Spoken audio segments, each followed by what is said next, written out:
El retorno de la lluvia tardía. Una revisión histórica del adventismo del séptimo día, desde 1844 a 1891, por el pastor Ron Duffield. El retorno de la lluvia tardía. El propio título implica que la lluvia tardía debió descender sobre nosotros como pueblo en una ocasión precedente. Siendo así, ¿en qué consistió exactamente y cuándo fue? ¿Es la lluvia tardía los que describen nuestros amigos pentecostales como estar muertos en el espíritu? ¿O bien la lluvia tardía es un mensaje poderoso de revelación de la justicia de Cristo? Mientras Ron Duffield, adventista de quinta generación, revisa nuestra historia, nuestros corazones se sentirán extrañamente constreñidos al ver, quizá como nunca antes, que este gran movimiento para la segunda venida de Cristo fue suscitado por Dios para dar el mensaje de la lluvia tardía. El retorno de la lluvia tardía. Introducción. El fuerte pregón y la lluvia tardía. Tema crucial para los adventistas. La sierva del Señor en Mensajes Selectos, tomo 1, página 144, escribió: No hay nada que Satanás tema tanto como que el pueblo de Dios despeje el camino de todo obstáculo, de modo que el Señor pueda derramar su espíritu sobre una iglesia languideciente y una congregación impenitente. Tan ciertamente como que Satanás no puede cerrar las ventanas del cielo para impedir que caiga la lluvia sobre la tierra, tampoco puede impedir que caiga sobre el pueblo de Dios una lluvia de bendición. Quizás ningún otro tema debiera recibir tanta y tan exquisita atención como el del Espíritu Santo y su relación con el plan de la redención. Se nos ha dicho que el Espíritu iba a ser dado como agente regenerador, y sin esto el sacrificio de Cristo habría sido inútil. ¿Por qué? Porque el pecado podía ser resistido y vencido únicamente por la poderosa intervención de la tercera persona de la divinidad. El Espíritu Santo es el representante del propio Cristo, que de esta forma es accesible a todos. Esta bendición prometida reclamada por la fe trae todas las demás bendiciones en su estela. Lo dice la hermana White en El deseado de todas las gentes, páginas 623 y 626. Este fue el tema del que más se ocupó Cristo durante su ministerio en esta tierra. En los últimos 150 años, los adventistas del séptimo día han prestado considerable atención al tema del Espíritu Santo. En el índice de los escritos de Elena de White hay 30 páginas con listas de referencias al tema del Espíritu Santo. A lo largo de años se han escrito muchos libros adventistas sobre ese tema. En un intento por presentar con mayor claridad la obra del Espíritu Santo y la necesidad que tenemos de que more en nosotros, la lluvia temprana y la lluvia tardía están íntimamente relacionadas con este tema, pues también ellas ilustran la obra del Espíritu Santo. El derramamiento del Espíritu Santo en los días de los apóstoles fue el comienzo de la lluvia temprana y gloriosos fueron los resultados. Los discípulos, que acababan de abandonar a Cristo hacía solo unos pocos días, testificaban ahora de Él con valentía. Pronto se vio el resultado de la lluvia temprana. 3,000 fueron convertidos en un día y en un corto periodo de tiempo se había trastornado el mundo entero, como lo dice Hechos 17, verso 6. No obstante, los que vivimos en los tiempos finales de la historia de esta tierra, vamos a ver una manifestación aún mayor del poder del Espíritu Santo. La gran obra de evangelización no terminará con menor manifestación del poder divino que la que señaló el principio de ella. Las profecías que se cumplieron en tiempo de la efusión de la lluvia temprana al principio del ministerio evangélico deben volverse a cumplir en tiempo de la lluvia tardía, al fin de dicho ministerio. El conflicto de los siglos, páginas 669 y 670. La lluvia temprana representa también la obra del Espíritu Santo en la conversión y el proceso de crecimiento espiritual a través de sus etapas.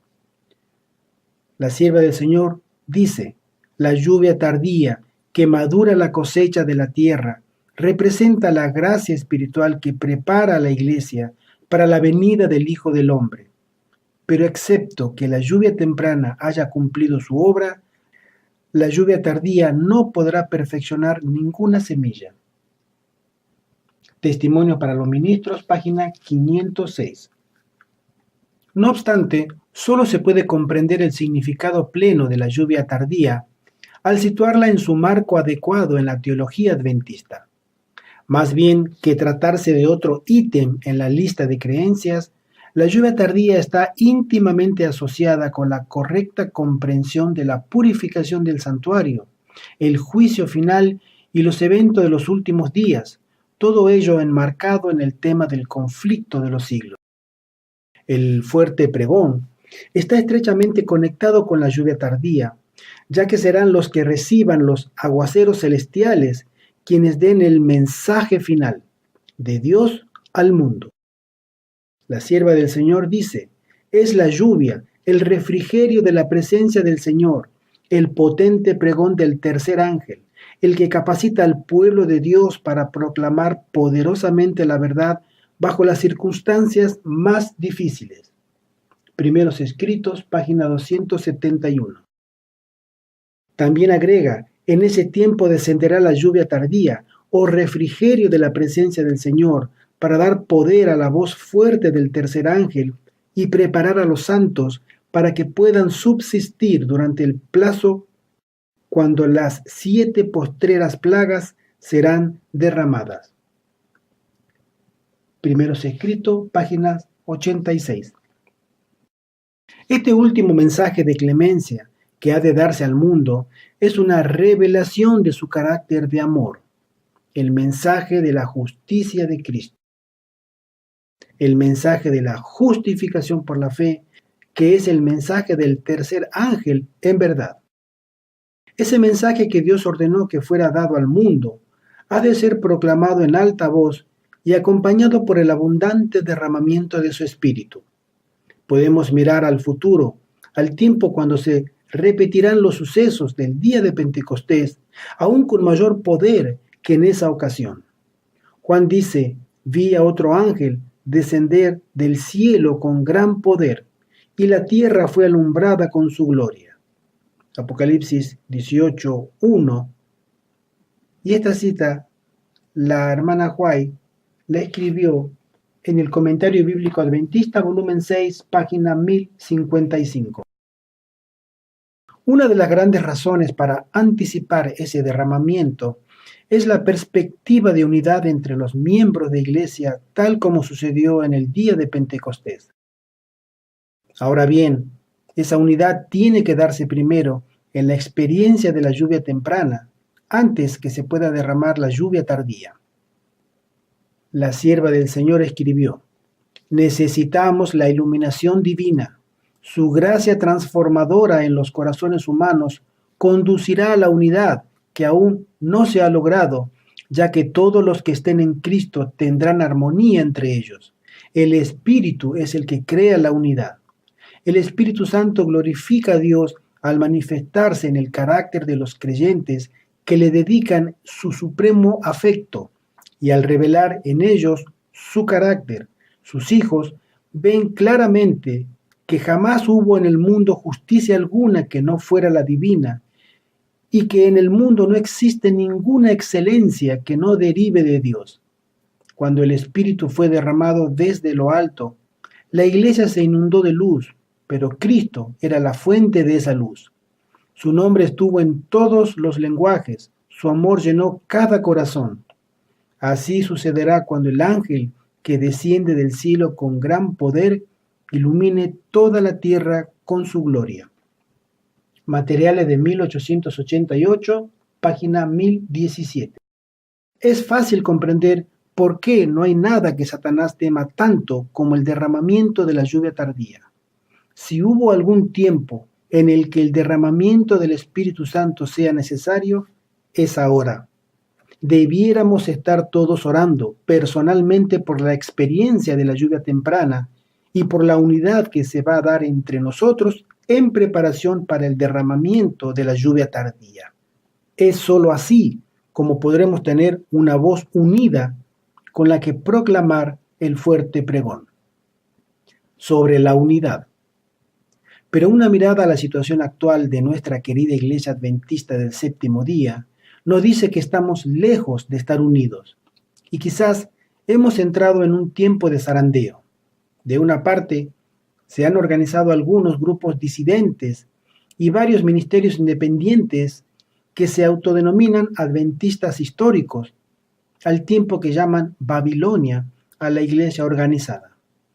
Algunos de esos ministerios se han separado de las iglesias locales para formar pequeños grupos o iglesias en las casas y no reconocen autoridad eclesiástica alguna, desviando los diezmos fuera de la denominación. Ejemplos de lo que está en el núcleo de muchos de esos nuevos movimientos son posicionamientos antitrinitarios, el tiempo de la observancia del sábado según los antiguos calendarios, la fijación de fechas y nuevas interpretaciones de las profecías para los últimos días. De otra parte, en el sentido opuesto del péndulo, algunas iglesias en Norteamérica se han separado de la denominación en las últimas 2 décadas, convirtiéndose en iglesias adventistas congregacionales. Si bien algunas de esas iglesias son nuevas, la mayoría proceden de divisiones ocurridas en antiguas iglesias establecidas. No solamente ha habido una desviación de miembros de iglesia y de su soporte financiero, también ha habido un evidente abandono de muchas doctrinas fundacionales de la fe adventista. Un denominador común entre la mayoría de iglesias congregacionales es el desprecio hacia las doctrinas bíblicas relacionadas con 1844, la purificación del santuario, el juicio investigador, los mensajes de los 3 ángeles y otras creencias distintivas adventistas que están estrechamente conectadas con una comprensión del mensaje de la justicia por la fe en el contexto del tiempo del fin. Más recientemente, la Iglesia parece estar debatiéndose con el hecho conocido recientemente de forma pública de que algunos profesores en nuestras universidades y seminarios, no solo en la Universidad de la Sierra, están promoviendo la teoría de la evolución. Algunos continúan cuestionando el papel de Elena de White y su inspiración, así como la inspiración de la propia Biblia. Adventist Today, la voz del movimiento progresista adventista, añade leña al fuego de forma casi mensual. Si bien a escala mundial la membresía de la Iglesia va creciendo hasta acercarse a los 20 millones, es más estática en Norteamérica. La razón de ello pudiera estar en que, ante la aparente polarización que está teniendo lugar en la división norteamericana, miles de miembros en la Iglesia organizada se ven confrontados con una multitud de voces que llaman su atención. En su libro El remanente, Clifford Goldstein describe en lenguaje vívido algunos de los terribles pecados que existen en nuestra iglesia. No se requiere gran investigación para llegar a la conclusión de que no todo está bien en nuestras filas. La perspectiva de la unidad parece más alejada de la realidad que nunca antes en la historia adventista. Muchos están expresando la idea de que la única esperanza de supervivencia consiste en despejar el camino, a fin de que Dios pueda derramar la lluvia tardía en su iglesia languideciente. Pero uno de los mayores obstáculos para la unidad es tristemente la existencia de posturas divergentes acerca de la propia lluvia tardía y el fuerte pregón, específicamente en relación con la historia de nuestra iglesia. Existen actualmente dos visiones principales, ambas pretendiendo contar con el apoyo de Elena de White, si bien una y otra difieren hasta cierto punto en su visión sobre la autoridad e inspiración de Elena de White. Antes de continuar, haremos bien en echar una ojeada a esas dos posiciones relativas a la lluvia tardía y el fuerte pregón, el período de 1888 y otros asuntos teológicos relacionados. La primera posición dice, el fuerte pregón vino y fue aceptado. La lluvia tardía no vino, por lo tanto no hubo rechazo. Al analizar la primera de las dos posiciones existentes, hemos de observar que si bien puede no haber acuerdo en cada detalle por parte de quienes sostienen esa posición, hay puntos principales de acuerdo que unen a todos ellos. Esta primera visión sostiene que hacia finales de la Edad Media, Dios envió la Reforma como revelación plena del plan de la salvación. El significado de 1844, más bien que consistir en un cambio en el ministerio de Cristo en el santuario celestial, representa primariamente el momento en el que Dios suscitó un pueblo del tiempo del fin para compartir con el mundo el evangelio de la Reforma, junto a otros distintivos adventistas tales como el sábado y el estado de los muertos. Cuando el adventismo tomó la deriva legalista en las décadas de 1870 y 1880, Dios respondió enviando un mensaje preciosísimo. Según esta visión, el mensaje de 1888 es solamente lo que fue dado en Minneapolis en 1888. Nadie sabe exactamente qué se predicó en Minneapolis, pero se podría resumir como cristianismo básico. Ese habría sido el mensaje del fuerte pregón. Cristianismo básico, tal como se lo encuentra en las enseñanzas de la justificación por la fe propia de la Reforma, entendida como un perdón solo forense o legal, tal como enseñaron los predicadores de la santidad, combinada con la enseñanza singularmente adventista del sábado, la ley y la no inmortalidad del alma. Según esa visión, Jones y Waggoner no captaron plenamente ese mensaje en 1888, pero sí Elena de White, y en consecuencia pudo decir que tuvimos el mensaje del fuerte pregón. De acuerdo con esa visión, hubo un rechazo inicial del mensaje en Minneapolis, pero fue causado primariamente por conflictos de personalidades de los que en gran medida habrían sido responsables Jones y Waggoner. La mayor parte de adventistas habría aceptado el mensaje, tal como fue compartido en las reuniones campestres de 1889 y en las asambleas pastorales y sesiones de la Asociación General de 1889 a 1891. El arrepentimiento de quienes inicialmente rechazaron el mensaje resultó más tarde en una aceptación general. De esa forma, se percibe 1888 como una victoria y no como un gran chasco. La obra de la Iglesia se habría potenciado al reorganizarse en 1901, tras lo cual se extendió por todo el mundo. Esa visión admite que Elena de White apoyó a Jones y Waggoner, pero lo hizo debido a su mensaje de cristianismo básico. La mayor parte de la interacción entre Elena de White y Jones y Waggoner tuvo el sentido de corregir los errores teológicos de ellos, como demuestran declaraciones que hizo en Minneapolis al propósito de que no estaba de acuerdo con todo lo que estaban enseñando.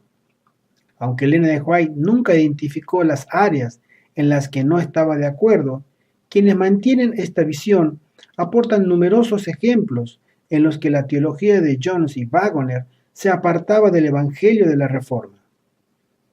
Se aduce que Elena de White no los corrigió en muchas de esas áreas debido a que ella nunca pretendió ser una autoridad en asuntos teológicos.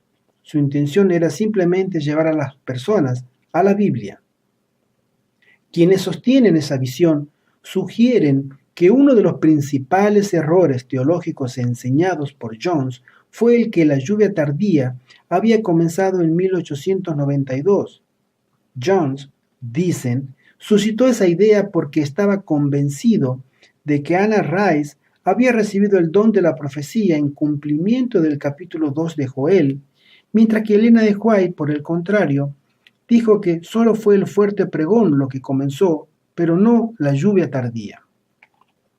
Por lo tanto, el fuerte pregón y la lluvia tardía, aún estando conectados, fue posible separarlos.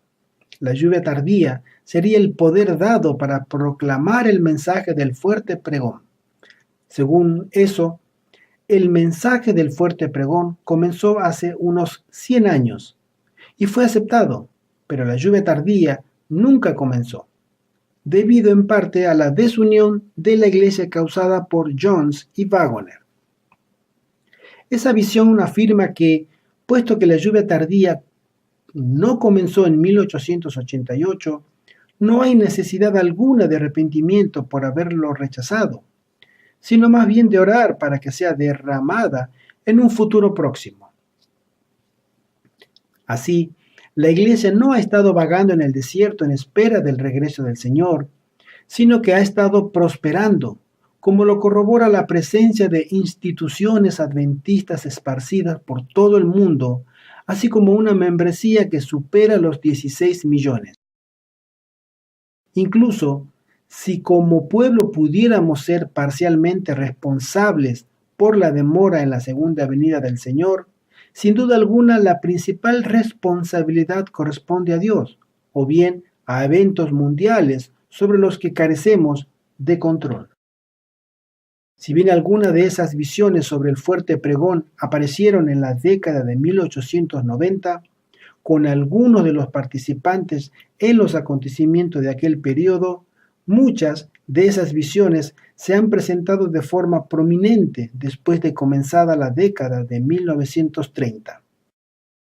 Apareció inicialmente como una respuesta al libro de el pastor Daniels, Cristo, nuestra justicia, y aún más especialmente en respuesta al manuscrito de Taylor Bunch, 40 años en el desierto, en tipo y antitipo, en el que comparó a la iglesia adventista con el antiguo Israel. D. E. Robinson, A. T. Robinson y C. McReynolds escribieron a comienzos de 1931 procurando defender a la iglesia de lo que percibían como tergiversaciones extremas. En la década de 1940 hubo otras 3 defensas de la iglesia por parte de Peace, Christian y Spalding, quienes opinaban igualmente que señalar el rechazo de la lluvia tardía constituía un ataque a la iglesia. Tras la aparición de 1888 reexaminado de Robert Wieland y Donald Short, se volvieron a publicar algunos libros más en defensa de la iglesia, ante lo que se percibía como un ataque injustificado en relación con 1888. Muchos de esos libros, artículos e informes fueron publicados bajo el auspicio de la Asociación General, que apoyaba esta visión. En el otoño de 1957, el liderazgo adventista publicó Preguntas sobre Doctrina, una respuesta casi oficial a las preguntas de los evangélicos calvinistas Walter Martin, joven investigador especializado en sectas no cristianas, consultor editorial de la revista Eternity, y el Dr. Donald Barnhouse, editor de la revista Eternity. Tras haberse publicado Preguntas sobre Doctrinas, surgieron unos años de diálogo entre Barnhouse, Martin y T. E. Unruh, presidente de la Asociación del Este de Pensilvania, Walter Reed, secretario de la Asociación General, Roy Alan Anderson, editor de la revista Ministry, que procuraban rescatar al adventismo del estatus de secta ante el mundo evangélico.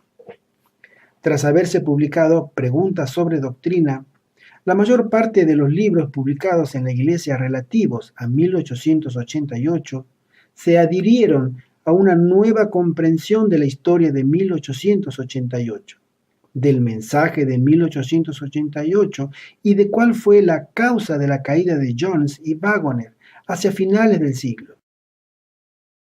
Eso se hizo más evidente después del desafío de la doctrina de la Reforma de Desmond Ford en Palmdale en 1976.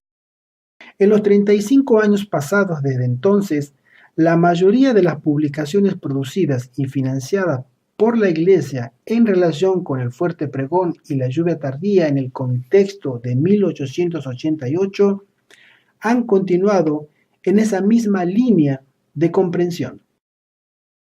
La tesis de la aceptación adoptada desde las décadas de 1970 y 1980 sostiene que, en gran medida, la desunión existente en la Iglesia desde la década de 1890 hasta la actualidad tiene como causa principal la teología errónea que derivó del mensaje de Jones y Waggoner inmediatamente después de Minneapolis.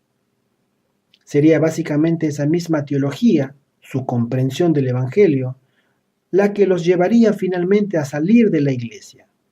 Según esa visión, la teología errónea de Jones y Waggoner probablemente formara parte en forma germinal de su comprensión desde antes de Minneapolis, pero sin desarrollarse plenamente hasta justo después del Congreso de 1888. De esa forma, Elena de White los pudo apoyar por su mensaje de 1888. Sostienen que esos errores teológicos eran ya evidentes en sus presentaciones de las reuniones campestres de principios de 1889. Según esa visión, hubo 4 herejías clave por parte de Jones y Waggoner. Primero, la negación de la doctrina del pecado original, que los llevó a las otras 3 herejías. Segundo, Cristo tomó la naturaleza caída pecaminosa de Adán. Tercero, la justicia por la fe incluía la justificación y la santificación en lugar de tratarse de justificación por la fe solamente forense o legal. Y cuarto, la generación final desarrollará caracteres perfectos antes del regreso de Cristo. Quienes sostienen esta visión afirman que esas 4 herejías llevaron a Waggoner directamente al panteísmo y a Jones al movimiento de la carne santa, así como al actual resurgimiento de esas mismas 4 herejías, traídas principalmente por adventistas históricos conservadores, que constituirían la apostasía omega, acerca de la cual advirtió Elena de White. Dirijamos ahora la atención a la segunda visión principal sobre la lluvia tardía y el fuerte pregón, el período de 1888 y otros asuntos teológicos estrechamente relacionados. Vinieron la lluvia tardía y el fuerte pregón y fueron rechazados. Al analizar la segunda de las 2 posiciones existentes, hemos de observar que si bien puede no haber acuerdo en cada detalle por parte de quienes sostienen esa posición, hay puntos principales de acuerdo que unen a todos ellos. Esa visión sostiene que el Señor envió gran luz mediante los reformadores en el siglo XVI, con el propósito de sacar al pueblo de las tinieblas del error papal. Sin embargo, esa luz habría de continuar avanzando en claridad e intensidad hasta el fin del tiempo. El movimiento adventista que llevó a la organización de la Iglesia remanente del tiempo del fin, la Iglesia Adventista del Séptimo Día, es el depositario final de esa luz en su plenitud, que ha de ser llevada al mundo. El final de los 2300 años, en 1844, señala el cambio en el sumo sacerdocio de Cristo en el santuario celestial. No se trata de un cambio en la forma en que las personas se salvan, sino que el juicio investigador anuncia la culminación del plan de salvación. El mensaje de la hora de su juicio, que contribuirá a preparar a los que estén vivos cuando Cristo regrese. Esa comprensión se establece en el contexto del gran conflicto y cristaliza en los mensajes de los tres ángeles. Según esta visión, el fracaso en seguir aceptando y avanzando al ritmo de la luz creciente llevó a un estado laodicense en la década que siguió al gran chasco. El fallo en dar oído al llamado del cielo al arrepentimiento mediante el mensaje a la Odisea en la década de 1850 llevó al fariseísmo en las décadas de 1870 y 1880. Estando la iglesia en tal condición, el Señor envió un mensaje especial con el propósito de completar la obra de su gracia en los corazones humanos, de forma que pudiera llegar a su fin el conflicto de los siglos. Ese mensaje, que comenzó en 1888, constituyó el comienzo de la lluvia tardía y el fuerte pregón. La lluvia tardía y el fuerte pregón, si bien son dos cosas distintas, jamás se las puede separar. La lluvia tardía es la causa y el fuerte pregón el efecto. Más bien que ser un simple incremento del volumen, la lluvia tardía significó un incremento de la luz, que habría de permitir que el fuerte pregón alumbrara la tierra con su gloria y la inundara con el mensaje evangélico del tiempo del fin de la gracia sobreabundante de Dios. Esa visión afirma que el mensaje de 1888 era distinto al mensaje popular evangélico de aquellos días. El mensaje de la justicia por la fe dado en 1888 está estrechamente relacionado con verdades bíblicas distintivas adventistas del séptimo día, especialmente con la comprensión de la purificación del santuario, que prepara a una generación final para que permanezca ante Dios limpia de todo pecado, en una demostración final de su gracia en la resolución del conflicto de los siglos. La aceptación de esa luz es equivalente a la aceptación de la lluvia tardía, que no es simplemente poder nebuloso, sino gran autoridad, acompañada de la presencia de Jesús mediante el Espíritu Santo. La capacidad de dar el fuerte pregón dependía de nuestra aceptación del mensaje que, de haber ocurrido, habría alumbrado toda la tierra con su gloria cuando el pueblo de Dios en perfecta unidad compartiera las buenas nuevas por todo el mundo. A resultas, la cosecha habría madurado y Cristo habría regresado pronto a la tierra para poner un completo final al pecado y al sufrimiento. Esta visión reconoce que la luz que el Señor envió fue un mensaje que en su gran misericordia nos hizo llegar mediante dos mensajeros, Alonzo Jones y Elliot Wagoner. Si bien Dios comenzó a tocar los corazones de Jones y Wagoner a principios de la década de 1888, el mensaje preciosísimo comenzó primariamente cuando le fue presentado al liderazgo de la Iglesia en 1888. El hecho de que no tengamos una transcripción del mensaje de 1888, tal como fue dado en Minneapolis, no debe verse como un problema, pues el mismo mensaje fue predicado aún en mayor detalle en las reuniones campestres y asambleas pastorales en los años que siguieron, y bajo la atenta dirección de Elena de White, a quien Dios había llamado a su puesto del deber. De acuerdo con esta segunda visión, el mensaje de 1888 que Dios envió mediante Jones y Wagoner fue una enseñanza abarcante de los encantos incomparables de Cristo en el contexto de la justificación por la fe. Si bien el mensaje de 1888 incluye muchos componentes, al menos 4 aspectos del mensaje divergen de los posicionamientos evangélicos populares y se han visto rodeados de considerable polémica. Primero, puesto que Jones y Wagoner comprendían la naturaleza del pecado y la naturaleza del hombre en el tema del gran conflicto, rechazaron la doctrina agustiniana del pecado original por ser una falsedad papal. Wagoner y Jones comprendieron que el sacrificio de Cristo se realizó en favor de toda la raza humana, librando a todos de la condenación del pecado de Adán, lo que dio a todos libertad para elegir su destino, incluso a pesar de haber recibido una naturaleza pecaminosa.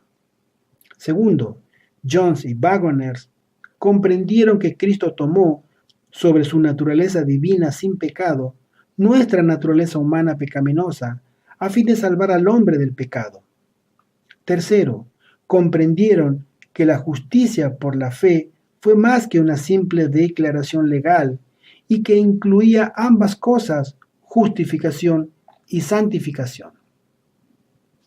Y cuarto, comprendieron que formaba parte del gran plan de la salvación al que Dios preparase a un pueblo en el contexto del tiempo del fin, mediante su mensaje de lluvia tardía, para comparecer ante un Dios santo, teniendo la justicia de Cristo sin pecado. Esa demostración final validaría la posición de Dios en el gran conflicto contra Satanás, mediante la exhibición de su poder para salvar del pecado, no en el pecado, realizando mediante el ministerio del nuevo pacto en la purificación final del santuario celestial. De acuerdo con esta visión, el mensaje no fue reconocido por lo que realmente era, por parte de muchos entre los dirigentes y laicos que pretendían creer ya en la justificación por la fe. Como resultado de su orgullo y terquedad, el Espíritu Santo fue menospreciado, ridiculizado y rechazado. El rechazo del mensaje no ocurrió porque Jones y Wagoner tuvieran personalidades ofensivas, sino por una rebeldía contra el mensaje mismo. Si bien algunos se arrepintieron y aceptaron posteriormente el mensaje, otros solo pretendieron haberse arrepentido, pero siguieron luchando contra el mensaje, y aún otros aparentaron arrepentirse, pero simplemente asintieron al mensaje. Como resultado del rechazo a la lluvia tardía durante esos años decisivos, la Iglesia como un todo ha estado vagando más de 100 años por el desierto de este mundo de pecado. Más aún, la única forma en que la lluvia tardía será derramada abundantemente una vez más sobre una iglesia languideciente es si su membresía, tanto dirigentes como laicos, se arrepiente individualmente y como cuerpo eclesiástico y recupera y proclama el mensaje que el Señor envió hace ya más de 120 años. Esa visión señala los paralelismos que hizo Elena de White entre la nación judía y la iglesia adventista del séptimo día. De forma similar a como los judíos esperaban la venida del Mesías, pero no lo reconocieron cuando vino, también nosotros como pueblo esperábamos la lluvia tardía, pero no reconocimos su manifestación y rechazamos a Jesús. Aunque muchos judíos hasta el día de hoy afligen sus corazones en plegarias ante el muro de las lamentaciones, rogando a Dios que les envíe al tan esperado Mesías, sus oraciones no serán nunca respondidas, ni pueden serlo.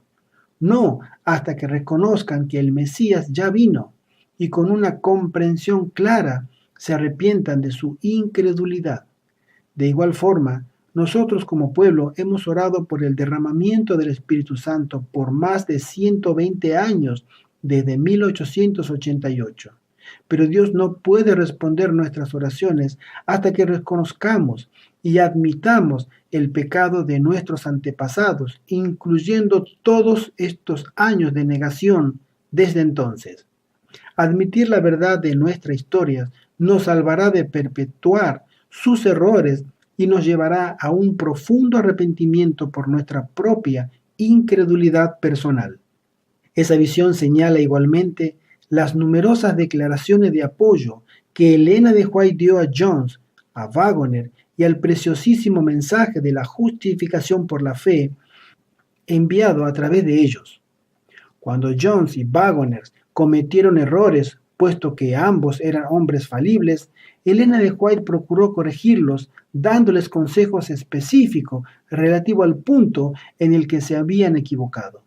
Por tanto tiempo, como dieron oído humildemente a ese consejo, se beneficiaron de él. Elena de White advirtió que Jones y Waggoner podían ser vencidos por la tentación, pero si tal cosa sucedía, eso no demostraría que su mensaje fuera defectuoso. Por lo tanto, el panteísmo de Waggoner y la amargura de Jones, así como las posturas extremas que adoptaron en los años tardíos, no fueron la consecuencia del mensaje que el Señor envió a través de ellos, sino al contrario, fueron una desviación de ese mensaje en la década tardía de 1890. El panteísmo, el movimiento de la carne santa o cualquier otro extremo no fueron el resultado de ningún defecto fatal en la comprensión temprana de Jones y Waggoner, sino el resultado de un cambio en dicha comprensión al aceptar errores parásitos que aparentemente estaban muy próximos a la verdad. Siendo así vencidos por la tentación, el error de Jones y Waggoner lo desarrollaron después de haber soportado años de oposición y rechazo al verdadero mensaje que Dios envió mediante ellos. Esta segunda visión principal sobre el fuerte pregón y la lluvia tardía se ha venido expresando desde la década de 1890. Primeramente por parte de algunos de los participantes en los grandes eventos de la década. Sin embargo, se le ha presentado de forma más prominente desde la década de 1920, comenzando con el presidente de la Asociación General, el pastor Daniels, en su libro Cristo, nuestra justicia. A modo de resumen de los eventos de 1888 y de los casi 40 años que siguieron, Daniels escribió: el mensaje de 1888 jamás se ha recibido ni proclamado ni se le ha dado libre curso como debiera haber sido a fin de dotar a la Iglesia de las bendiciones inconmensurables que venían incluidas en él. La seriedad de ejercer una influencia tal viene indicada por los reproches que mereció. Esas palabras de reproche y admonición debieran ser objeto de la más profunda consideración en este tiempo. Ojalá todos hubiéramos prestado el oído debido a ambos, la advertencia y el llamamiento, tal como nos vinieron en el Congreso de 1888, de una forma a la vez extraña e impresionante. Cuánta incertidumbre no se pudo haber evitado, cuánto vagar, derrota y pérdidas hubiéramos podido ahorrarnos, cuánta luz, bendición, triunfo y progreso podrían haber sido nuestros. Esta cita está tomada del libro Cristo, nuestra justicia, página 33 y 48. Solo unos pocos años después de la impresión del libro de Daniels, Tyler Bunch, pastor, profesor de Biblia y autor, escribió un folleto titulado 40 años en el desierto, en tipo y antitipo, donde expuso posicionamientos similares sobre la lluvia tardía y el fuerte pregón. Una nota al pie de página sobre este artículo dice así: se han dado varias fechas para el folleto de Bunch. Según Loma Linda, se publicó en 1927. George Knight afirma: otro libro de importancia especial, si bien no reconocido como tal por entonces, fue 40 años en el desierto en tipo y antitipo, cerca de 1928, de Tyler Bunch. Aparentemente la resurrección de los temas de la sesión de la Asociación General en 1888 por parte de Daniels estimuló a Bunch a investigar el tema por sí mismo. Leroy Froom afirma: el registro indicaría que unos 40 años después del Congreso de Minneapolis y nunca con anterioridad se planteó una seria acusación de rechazo denominacional o de parte de la Asociación General.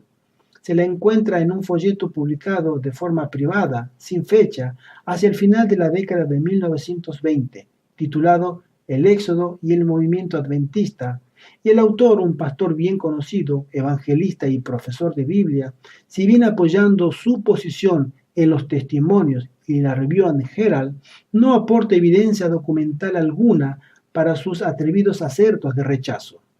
En 1888 no era más que un niño y no pudo ser testigo presencial. Leroy Froome, borrador inicial del Movimiento del Destino, página 82.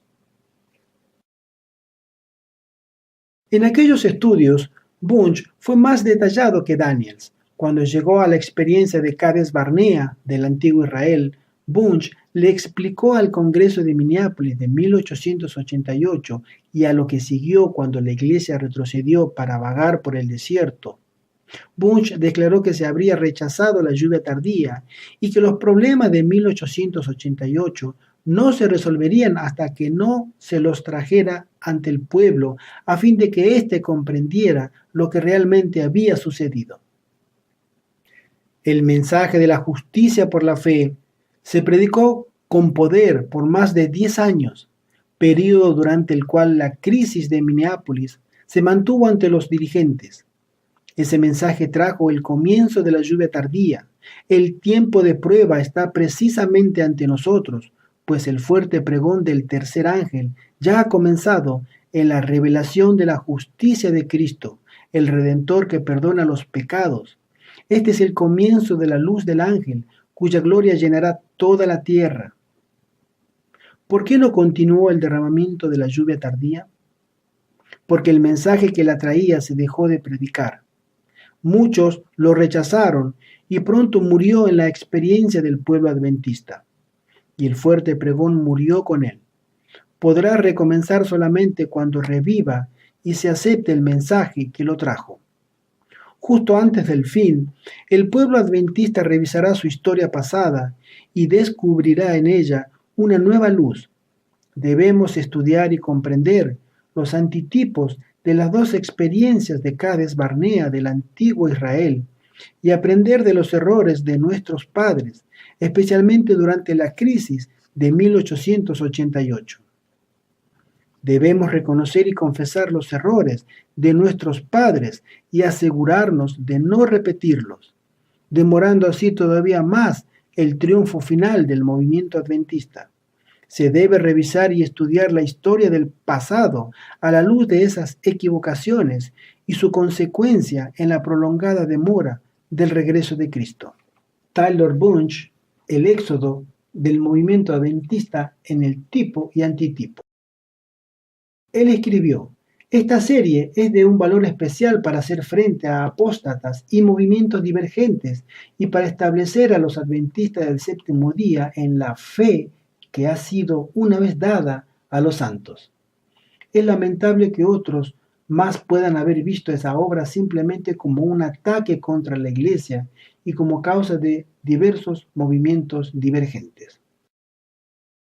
Donald Short y Robert Wieland, misioneros en África por muchos años, vinieron a ser quizás los mejor conocidos y más prominentes defensores de muchos de esos planteamientos, tras haber entregado su manuscrito 1888 reexaminado a la Asociación General en 1950. En la década de 1970, comenzaron a publicar ampliamente sus posicionamientos en muchos libros, algunos de ellos mediante las casas publicadoras de la Iglesia y otros de forma privada, y más tardíamente bajo el auspicio del Comité para el Estudio del Mensaje de 1888. Otros han sostenido muchos de esos puntos de vista en diversos artículos y libros.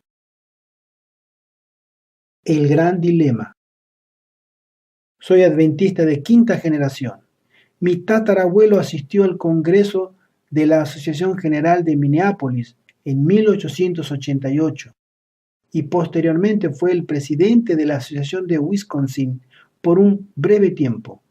No sé si fue uno de los algunos que rechazaron abiertamente lo que el Señor, en su gran misericordia, envió a su iglesia mediante los pastores Wagoners y Jones. No obstante, hay una cosa que sé: todas y cada una de esas 5 generaciones, la mía incluida, han anhelado que llegue ese momento en el futuro cuando sea derramado el Espíritu Santo. En el estudio de este tema nos enfrentaremos al gran dilema de decidir cuál de las dos visiones sobre nuestra historia es la correcta. Si el Señor envió el comienzo de la lluvia tardía y nosotros como iglesia lo despreciamos y resistimos, sea que podamos ser o no acusados de causar desunión, ¿no debiéramos procurar nuestro arrepentimiento y el de nuestra iglesia? De otra forma, ¿no estaríamos acaso perpetuando el rechazo? De otra parte, si la lluvia tardía nunca comenzó y por lo tanto nosotros como iglesia nunca la rechazamos, ¿no debiéramos hacer todo esfuerzo por evitar ser distraídos o distraer a otros de la más importante obra de predicar el Evangelio de la Reforma al mundo? Al examinar esos grandes temas, deberemos recordar que Elena de White fue testigo presencial de muchos de esos eventos históricos. En consecuencia, debemos hacernos algunas preguntas. ¿Vio Elena de White una conexión consistente entre el mensaje de 1888 de la justicia por la fe y los eventos finales que estaban teniendo lugar en aquel momento? ¿Vio una relación entre la aceptación de aquel mensaje y la segunda venida de Cristo? ¿Vio una relación entre la lluvia tardía y el fuerte pregón?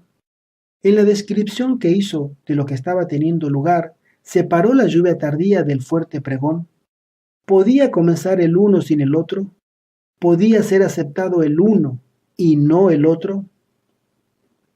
¿Vio Elena de White el Congreso de la Asociación General de 1893 como un intento por parte de Jones de restablecer la lluvia tardía y consideró que se trataba solo de fanatismo y excitación, tal como afirmó Uriah Smith? ¿Comenzó realmente la lluvia tardía? ¿Pudo haber sido rechazada? ¿Podrían las declaraciones de Elena de White relativas a la lluvia tardía y el fuerte pregón, al ser analizadas en orden cronológico, expresar o darnos luz sobre esas cuestiones? Intentaremos encontrar respuesta a todas esas preguntas y algunas más.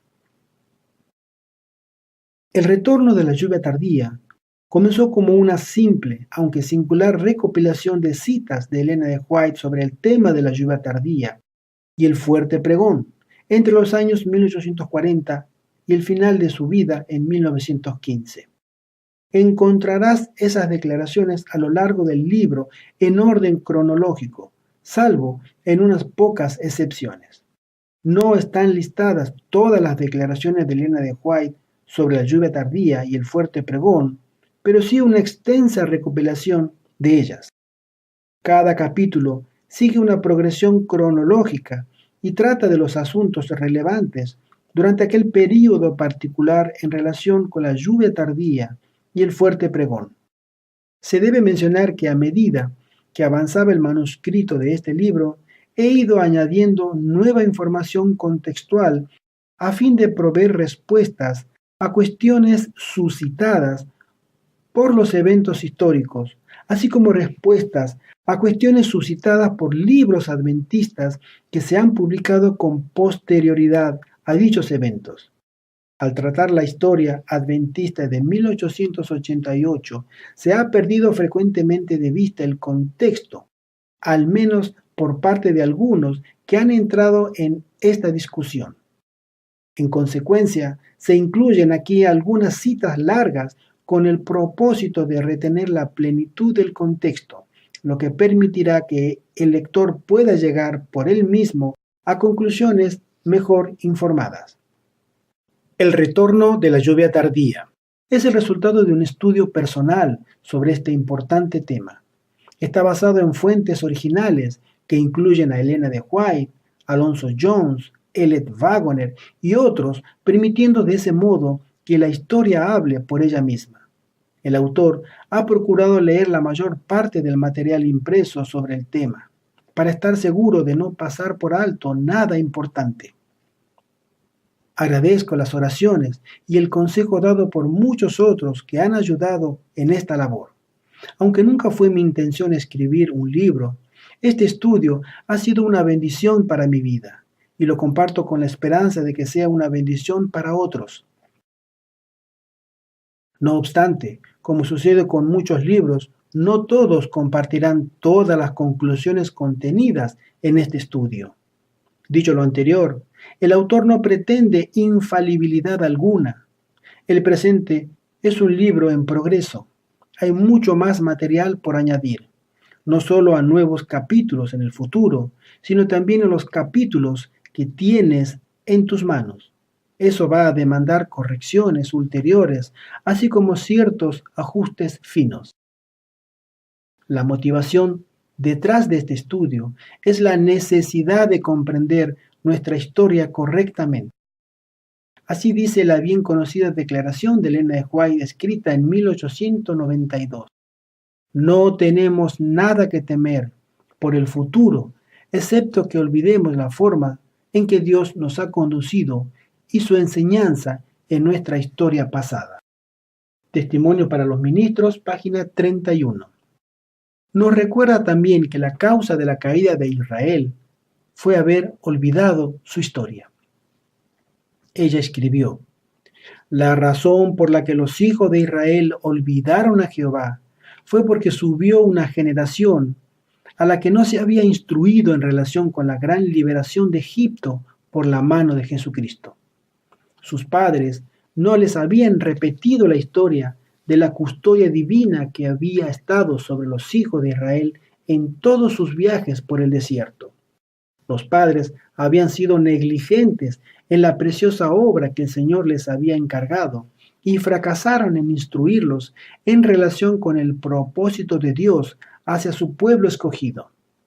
No les recordaron el hecho de que la idolatría era pecado y que adorar a otros dioses significaba olvidar a Jehová. Si los padres hubieran cumplido su deber, jamás habríamos tenido el registro de la generación que no conocía a Dios y que en consecuencia fue entregada en manos de destructores. Review and Herald, 21 de mayo de 1895, página 321. Se me señaló que la obra que hizo Moisés justo antes de morir reunió a todos los hijos de Israel y les repitió su experiencia pasada, sus pruebas, sus fracasos y las advertencias que se les había dado. Pero al reexaminar nuestra historia, debemos recordar que el objetivo no es descubrir las faltas en otros, del pasado o del presente, ni destruir, sino más bien que podamos aprender de los errores y no los repitamos. Debiéramos prestar atención a las palabras de Kenneth Wood. La observación de las equivocaciones de nuestros antecesores nos puede llenar de angustia y pesar, pero no podemos cambiar el pasado. No podemos rectificar la historia. No obstante, podemos aprender de ella y podemos poner en orden nuestros corazones y nuestras casas, dando plena oportunidad al Espíritu Santo para que haga su obra en nosotros.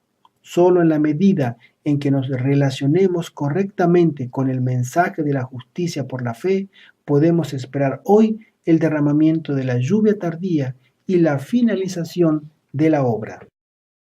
Elena de White, El conflicto de los siglos, página 197.